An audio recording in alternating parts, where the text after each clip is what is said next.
Bom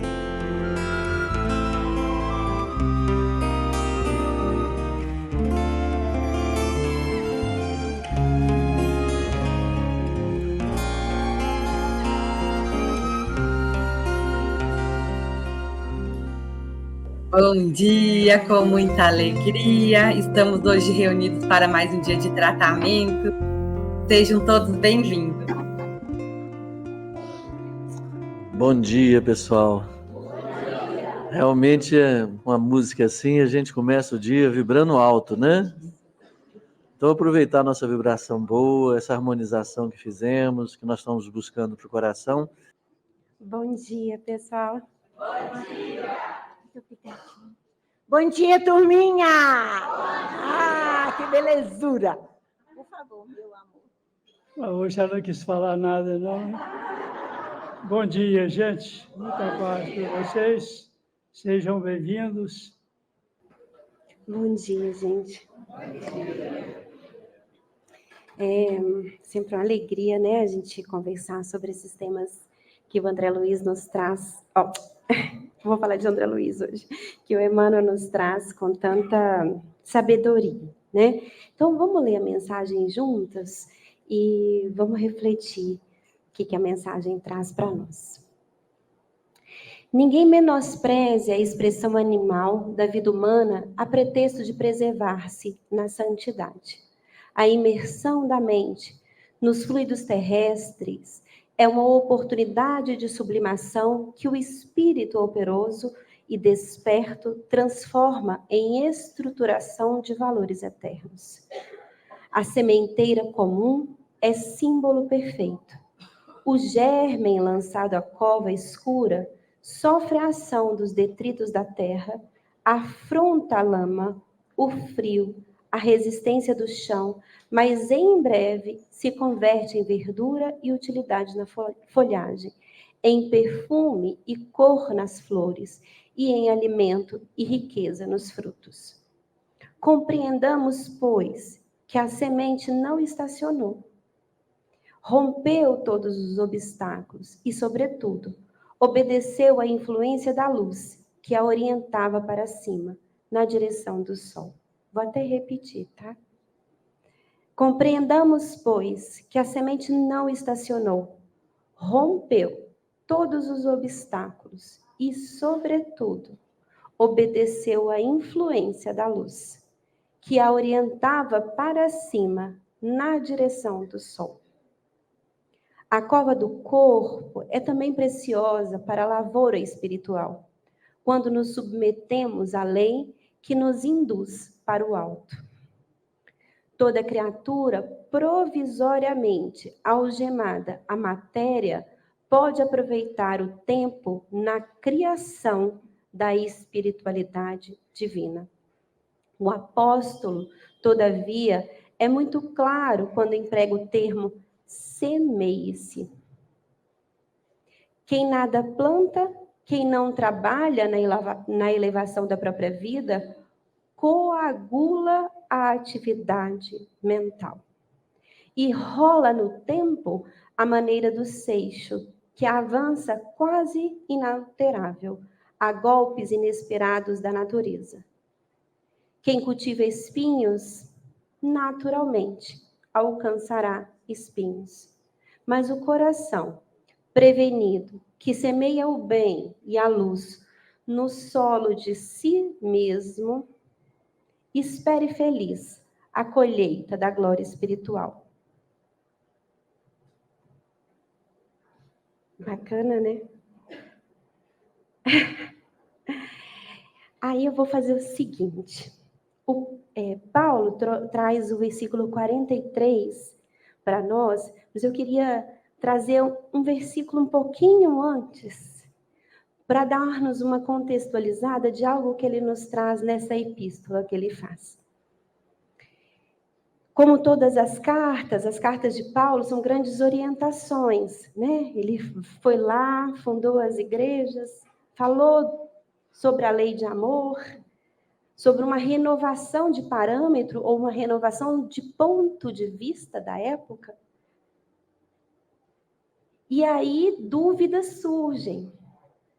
quando nós vamos estudando o Evangelho de Jesus e fazendo esse contraponto com a nossa intimidade, dúvidas surgem, não é assim? E agora, como é que eu vou agir nessa situação?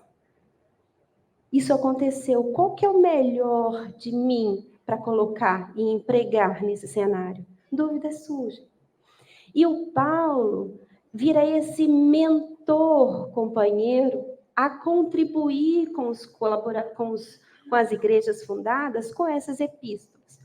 E ele nos traz no versículo 37 assim: e quando semeias, não semeies o corpo, e quando semeias, não semeias o corpo da planta que há de nascer, senão o mero grão, como por exemplo de trigo ou de algum dos outros. Quando estamos a semear, o que nós vamos semear é a semente, é aquele grão, aquilo ali que está latente. Mas é preciso ter fé daquilo que vai se construir a partir daquela semente, daquilo que vai surgir a partir daquele grão. E para além disso também, é preciso ter o cuidado, o semear, o aguar, o adubar, o cuidar, o proteger. E quando a gente percebe, enterrado no solo, surgem dali os primeiros ramos, a crescer e frutificar. Assim são os nossos valores morais. Quando nós vamos recebendo do Pai amado, por diversos instrumentos, seja por Jesus Cristo, seja no Velho Testamento, seja por Paulo de Tarso, pelos apóstolos, seja por nossos vizinhos, nossos familiares, as nossas ações diárias são instrumentos diários para trazer para nós informações valorosas sobre a razão da nossa existência, enquanto espíritos eternos. Não é verdade? E aí, quando chega para nós, é preciso um trabalho de semeadura sobre isso que é centelha em nossa intimidade, em nossa alma. Um trabalho de olhar para nossas atitudes e, opa, isso é o que eu estou acostumado no meu automatismo.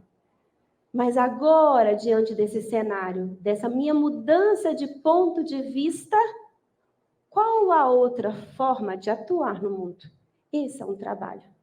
Porque como o próprio Paulo nos fala, não basta a gente saber o bem que eu quero. Esse eu ainda não sei fazer.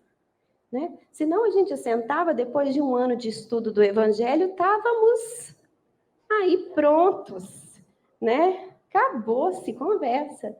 Mas tem um trabalhinho extra que nos exige grande esforço, porque quando a gente se observa, fala assim, de novo, já não é mais por aqui que eu quero caminhar. Vamos lá de novo. E aí tem uma dose extra de perseverança que a gente precisa empregar para não desistir de nós mesmos. É o semear-se em constante processo de semeadura, acreditando e confiando nessa semente que vai brotar. E aí, Emmanuel tem um textinho no nosso livro, no capítulo 19, chamado Máquina Divina. E ele fala assim: o corpo físico é a máquina divina que o Senhor nos empresta para a confecção de nossa felicidade na terra. O espírito prudente, todavia, recebe essa máquina valiosa e sublime para tecer, através do próprio esforço, com os fios da caridade, da fé, da verdade e da esperança, do amor e da sabedoria, a túnica de sua felicidade para sempre na vida eterna.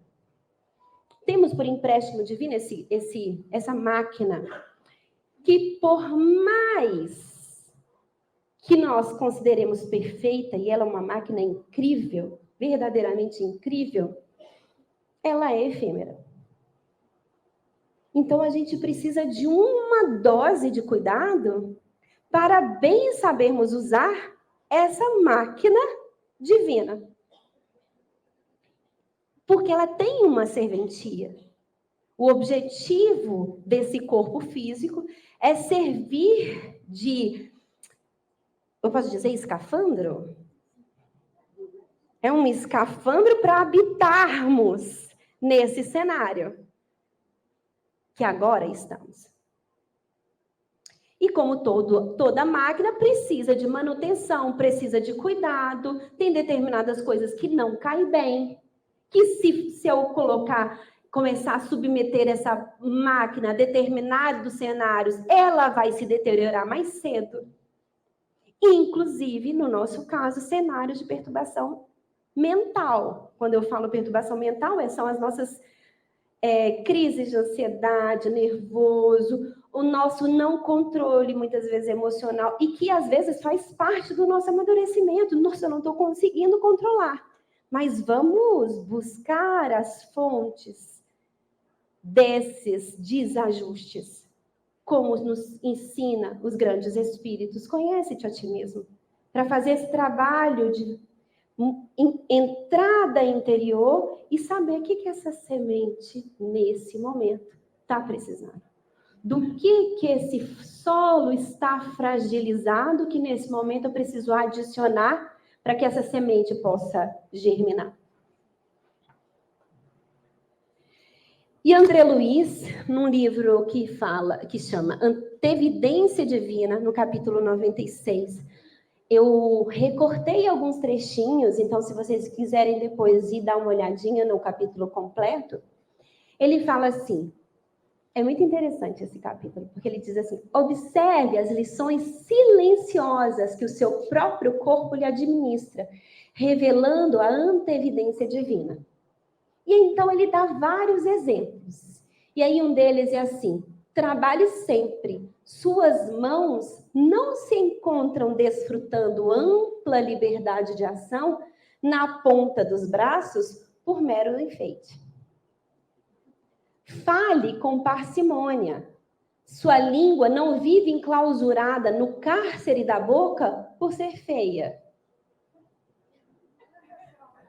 E ele vai falando do nosso estômago, que ele serve como um instrumento de nutrição do nosso corpo. Os nossos pés, que eles direcionam a nossa caminhada. Quais são as nossas escolhas? Para onde a gente está sendo guiado? A nossa mente, o controle das nossas emoções. E assim ele vai dando vários exemplos, no sentido de pensarmos que as estruturas do nosso corpo físico, dessa maquinaria divina, ela tem uma serventia para nos ensinar a germinar essa centelha divina em nós.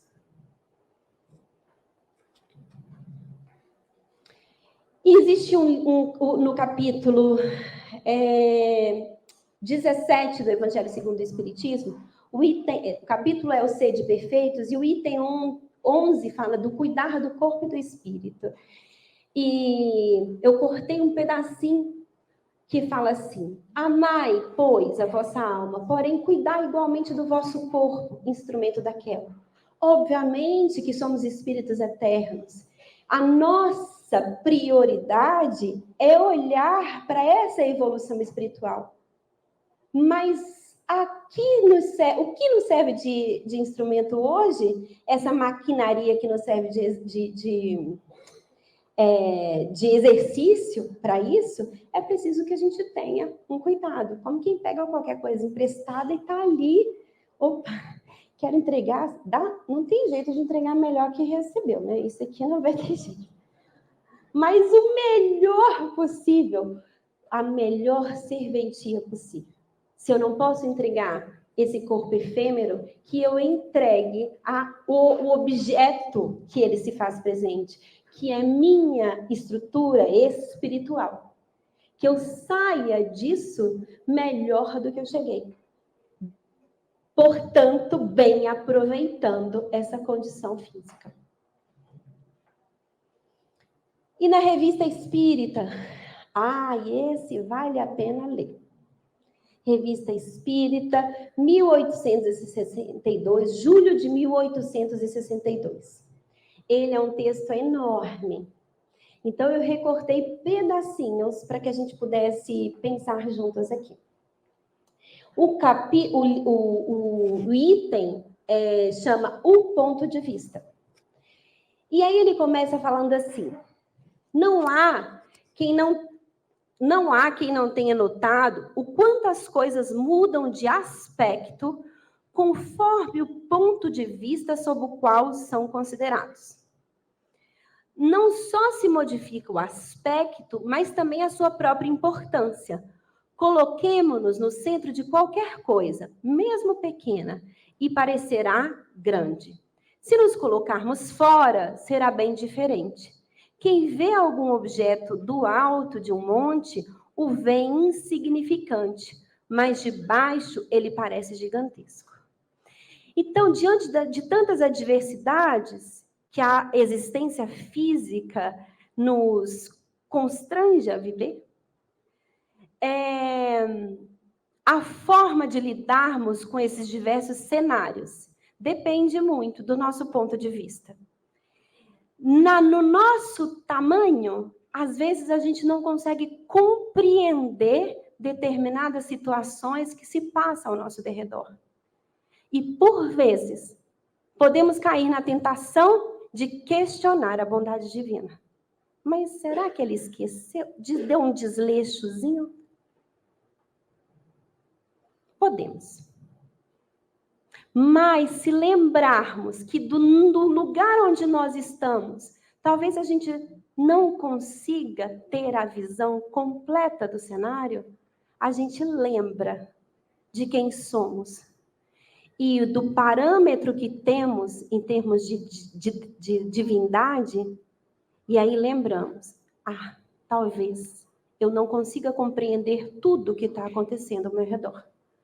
Essa doença que me chega, essa perda que eu tive, essa calamidade que está acontecendo, me angustia, mas talvez seja o meu ponto de vista, que precise de um ajuste, para que eu possa voltar e me reconhecer como filha do Criador e, portanto, em um momento, em um cenário, que eu não consiga ter o entendimento do todo.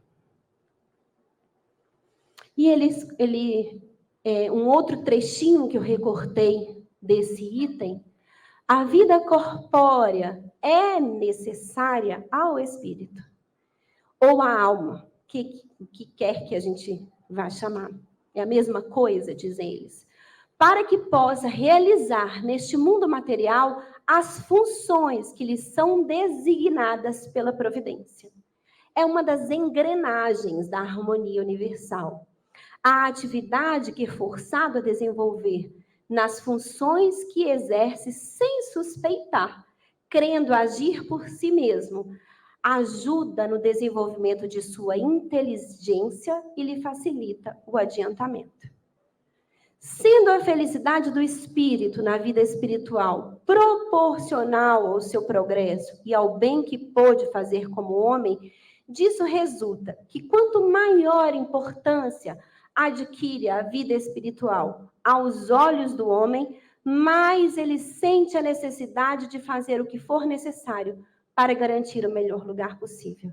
Deixa eu aproveitar da melhor forma possível, para que eu me entregue melhor do que eu me recebi, se é que possamos dizer assim. No semear-se. Assim, considerando as coisas deste mundo do ponto de vista extracorpóreo, longe de ser estimulado a despreocupação e a ociosidade, o homem compreende melhor a necessidade do trabalho. Porque nós poderíamos pensar assim, a gente podia cair na tentação de pensar assim: já que nós vamos morrer mesmo, não pode? Mas aí, nós somos convidados a olhar sobre um ponto de vista de um desenvolvimento intelectual e moral. E assim vamos aproveitando as oportunidades que vão chegando na nossa existência. Tal é o resultado da diferença do ponto de vista sobre o qual se encara a vida. Um nos dá fadiga e ansiedade, o outro, calma e serenidade.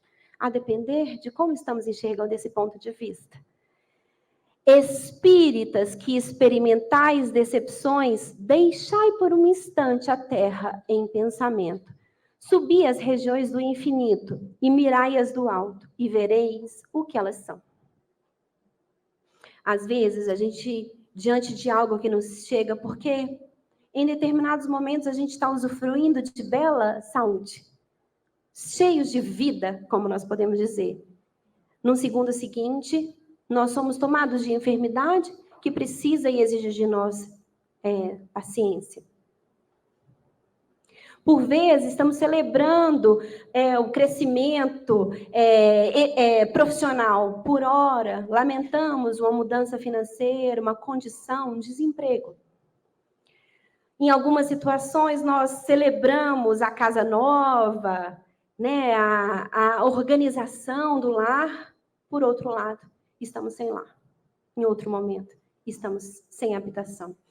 E isso pode gerar um certo desconforto de não ter um controle de nada. E aí, como é que vai ser? Para que fazer alguma coisa diante dessa ausência de controle? Não temos. Aí a grande questão talvez seja a gente sair da frustração. E aí me desculpem com todo carinho, mas da frustração que a nossa arrogância de querer ser maior do Criador, do que o Criador, de repente a gente cai a nossa ficha e fala, opa, eis aqui o meu tamanho.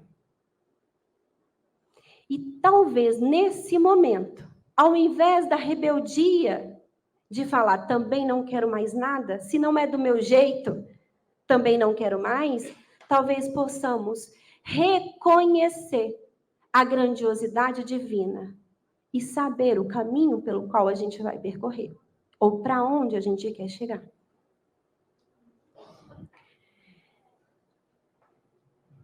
E aí eu lembro, um rápido resgate aqui, da passagem do cego de Jericó, quando ele pede para Jesus, né, para que ele possa ver. E aí, quando a gente pensa nesse ponto de vista, é um pouco disso, né? Que eu possa ver, que eu possa compreender. E que se do meu tamanho, do ponto onde hoje eu me encontro, eu não consiga ter a compreensão, que eu possa ter a resignação e a fé na bondade divina, na certeza do amparo desses companheiros, que me direcionam para ampliar o meu ponto de vista, mas respeitam a minha condição do momento. Então, tenhamos paciência.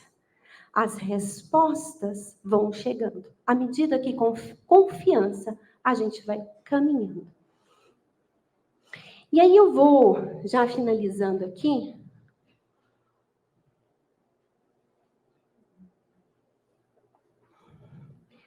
trazer para vocês uma reflexão que eu tenho tido. Eu tenho um paciente que ele tem um distúrbio de linguagem progressivo. E ele tem uma frase que ele fala, ele repete, na hora que ele quer falar alguma coisa, ele não consegue buscar a organização da linguagem, então ele solta uma frase pronta, é sempre a mesma, a gente chama isso de automatismo. E ele fala assim, a vida não vale nada, né? Então ele está conversando e fala, a vida não vale nada, né? E aí ele fala isso sempre com um sorriso muito largo.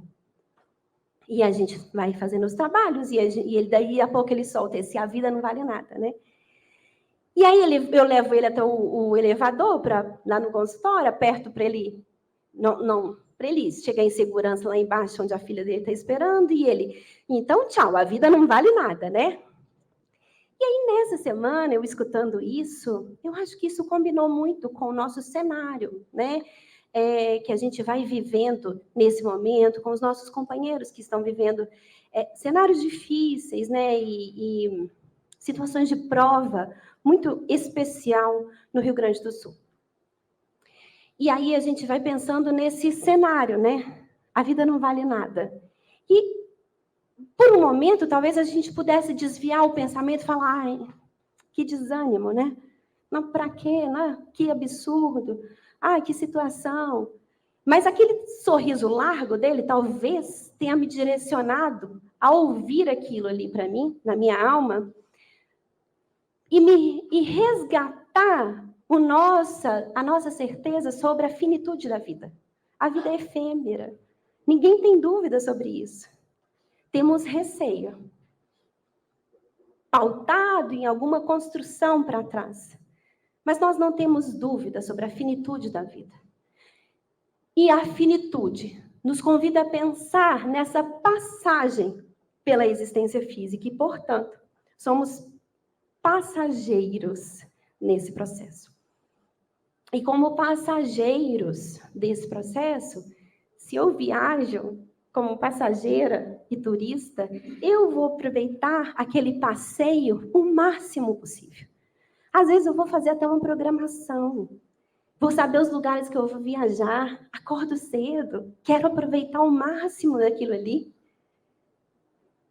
Eu vou usufruir daquela passagem da melhor forma possível, com o meu melhor ânimo possível. Então, às vezes, olhar para os diversos setores da nossa existência nos faça relembrar que, embora finitos, somos esse grão, essa semente em processo de germinação.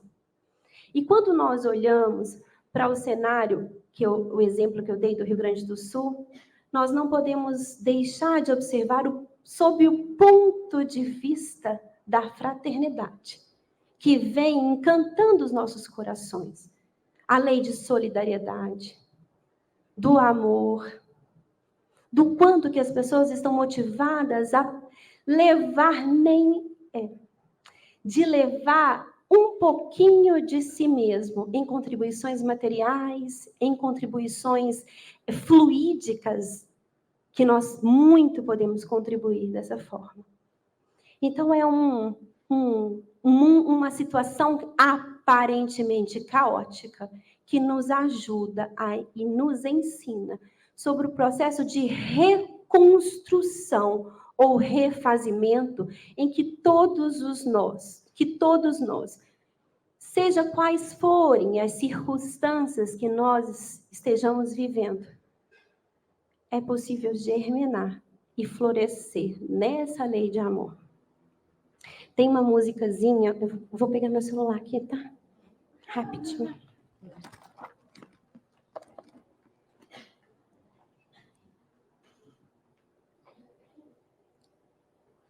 Licença.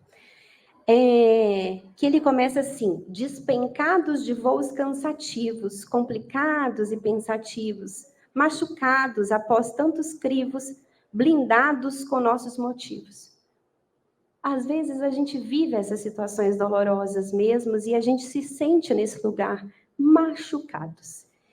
E aí ele canta mais alguma coisa e fala assim: será que o sol sai para um voo melhor? Essa é uma pergunta que nós fazemos quando temos fé e esperança. Opa, eu vou esperar, talvez na primavera. O céu clareia, vem calor, vê só o que sobrou de nós e o que já era. Porque em processos de transformação, alguma coisa já não fica mais em nós. E alguma coisa chega para suplantar aquilo que a gente deixou de ser. É um processo de mudança. E aí ele termina assim. A página vira, e no meio disso tudo, nós estamos do tipo passarinhos, soltos a voar dispostos, a achar um ninho, nem que seja no peito um do outro. Então, que o amor divino, esse sol maior, que nos sustenta a existência, nos faça lembrar sempre do nosso objetivo maior em nossa existência física, aprendermos a amarmos uns aos outros. E em momentos de dor, que a solidariedade possa nos convidar a buscar o ninho, nem que seja um no outro. Que Jesus nos abençoe. Muito, muito obrigada.